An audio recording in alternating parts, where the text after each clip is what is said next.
Hello, it is Monday, the 4th day of January, 2013. Welcome, and this video will mainly contain that of gold to silver ratio charts. However, palladium and platinum up, especially platinum, up pretty large today. So far to start the session, up 1.75%. It's just barely after midnight Eastern time as I'm doing this, so the market's very much just open. So this will be, again, mainly be the charts for the gold to silver ratio, but as far as the silver hourly time frame is concerned, adjusting the Fibonacci from the most previous low and this high, it's showing a nice little possible pattern after a lot of stuff going on, but interesting enough, I want to notice within the session if it's going to hold this level, and then when I see signs breaking into the 32s, it could look good for, of course, silver for the day. But let's move on to the gold to silver ratio. And we're going to start most longest term, which is the charts going back to 1968. When you see the time frame on here, that's what each one of these periods indicates. So you can times it by 100, as there's 100 of them, for the total amount of days, which is 11,400. That's definitely a lot. And the question within charts is, where have you come from? Where are you now? Where do you have the potential to go?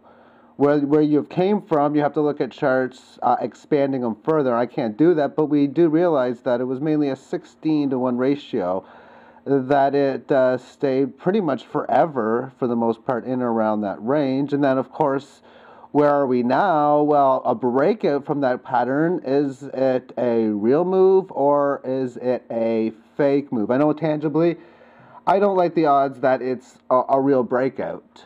And thus, the question is this going to hold on? Because where are we now? Breakout, but then really ranging now for the last 25 years or so, just going sideways. And within this range, from this high to this low, you make a lower high, a higher low, barely a higher high, and then you have this breakdown pattern within this consolidation phase. It's definitely sparking, okay, if this is that failed breakdown in here, we should at least have a test back in the 100, but if it's not, then not only would a retest down below here be likely, but a break. And of course, we're looking at each candle representing 114 days. That's like 5.5 months. So it takes 15, 20, 30 candles for something like this to come into play. That could be over a decade. So that's something to consider when looking at extremely long-term charts. Now let's just adjust the Fibonacci within this. And you could do from this high to this low, but because of this breakdown below here and the move coming from this high, I'm going to do it from this high towards this low instead. So let's bring this chart in, which would be that of the 316 hour, which I'm going to have to locate within my directory, which if you want to find these gold to silver ratio charts, look for the date of what you see in here, and you'll find the charts. So here we have it. This is the chart going back to 2008. So during the big financial crises, when silver and gold were both going down, this is what happened. It brought it up to that high that I was showing you, and this was that big move lower. So within that point, it had the fast move up to the 61.8%. So well, you have seen how this band, upper band, has went downtrend to sideways, so that's not indicating a bull market. This has went from up to sideways, so a complete neutrality market within on a technical level. But what's interesting to note is you make this pattern of this high and then this lower high, and then you barely break above it here. It's seeming as if it was been trying to push out a few times and has been unable to break out, and that's fairly bearish. Basically, this is telling me, and we're pretty much right in the middle of this range at a 50.6% retracement, that we have a better shot of going here before we go here. That's really what this chart is telling me for where we have the potential to go. So let's now look at this Fibonacci from this high to this low, and then we're going to talk about this high in depth. Well, we'll look at some numbers. and we'll go from there. So we're going to move this out to the 114-hour chart. And we're going back, of course, from this low to this high, which is a high of 60.3. And within this level, what I start to notice within this, you have this long sideways consolidation period. And it's been, well, you can see this higher high from here, and it makes that of the higher low, finding support on this rising moving average from the, or running average from this breakout low. You make this lower high, and then you come back, you test this again, and notice this breakout here. This I find really interesting. We're going to zoom in a little bit closer within this, but again, this is showing me that possible for that breakout. Again, this could be just the start of that bull market run that makes the higher high, a higher low, and you need to make a higher high above that. But again, breaking down below this support level and around really the 50-ish level, that could really spark a decent down wave. Let's quickly just take a look at the running average from this high instead. So we'll put the same chart on now, but again, we can see that since this move, it has not even went in a downtrend. This shows the pure nature of a sideways correction. When markets correct either through price or through time, price is when it goes up and like that, or the opposite direction. Time, this is a true one like this, because sometimes you can get correction like that, or let me just draw it in a little bit better, correction like this, where it corrects through price then time, which is what silver's been doing actually, but again, a clear sideways correction. Let's adjust the Fibonacci now from this high to this low. Now, normally what I've been doing is from this low to this high, but in this case, we're going to adjust it to here. So it's not much of a change, just going from the 114-hour to the 82-hour time frame. Here we go. Now notice this top, how it quickly goes up to the 60 level and then really, really quick move back lower. I'm going to get into that when I'm done analyzing this particular chart within it. But let's take a look at where we are now for the potential for where we're going.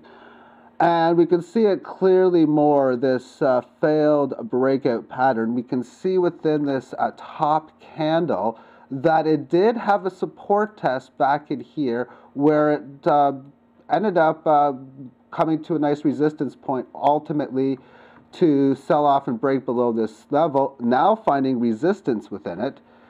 We can also see we've had at least 2 support tests of this significant level, which tells you the more often you test support, the more likely it is you take it out. You can see a head and shoulders type of pattern, but obviously not that good. So let's take a look at the numbers back in here just to show you how wild the volatile moves can actually be. So we're going to take us back to the day of the top, which was September the 26th, 2011. These times is the times that I was able to scoop up finding the data, which is either UTC, Universal, or the Universal Time, or Greenwich Time, GMT, or Greenwood, I don't know how to pronounce it, but it's the European time, which is about 5 or 6 hours from New York. So 1 o'clock in the morning is like 8, 7 at night, or something like that, New York time. But the price of silver from this time frame, 1 o'clock to 5, fell from 30.31 to 26.13, with most of the damage within this final hour. This was pretty much at the bottom. I get ticks every hour, so this is what occurred within this. So the move of the loss, well, if every $3 is 10%, and it lost a total of 418. So there's another 118 on top of it. So that's about 14% of a drop in about 4 hours. Whereas gold lost a little under 75, which is about 5%. And that's why the ratio went from 54 to 60. But then again, just a couple hours later, we see the move go from like 26.13 to 29.61. Normally, when you find out silver jumps, well, the jump was 3.5, like 14%. Was it 4? It's not 14% up is not as much as 14% down. But the gain was over 10% of a gain, close to its high, and then to lose it again. It's just a wild volatility, and at any time this can and probably will come back within the market. So let's now adjust the Fibonacci from this low to this high. That's what we're going to be doing next. So let's do that now. And that would be, yeah, so from this low to this high. You can see it better on the 82-hour chart. That's why I did that. So this will take us to the 12-hour chart. Now this level here, now we can see has had this support level test. Just it had a big break above it and then boom, back down at the end of the day. So within today, the key level will be the ratio from about the low 53s to about 52.22. And actually, the low for the day was not here. That's a big picture. No, it wasn't there. It was actually 52.22. Let me draw a nicer line in right here. That was the low.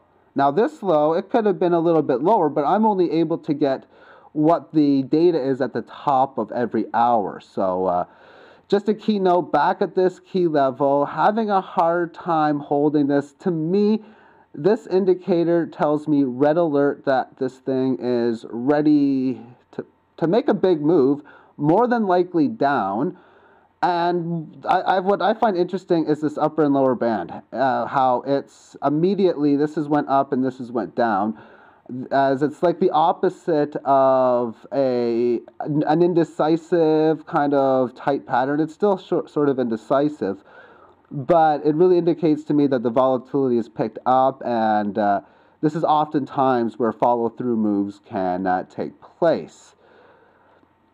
Okay, thank you for tuning in. That'll be it for today, and I'm not sure if I'll have a video later on and Monday after again. This is really early in the morning, but if not, I'll talk to you later on. Bye-bye.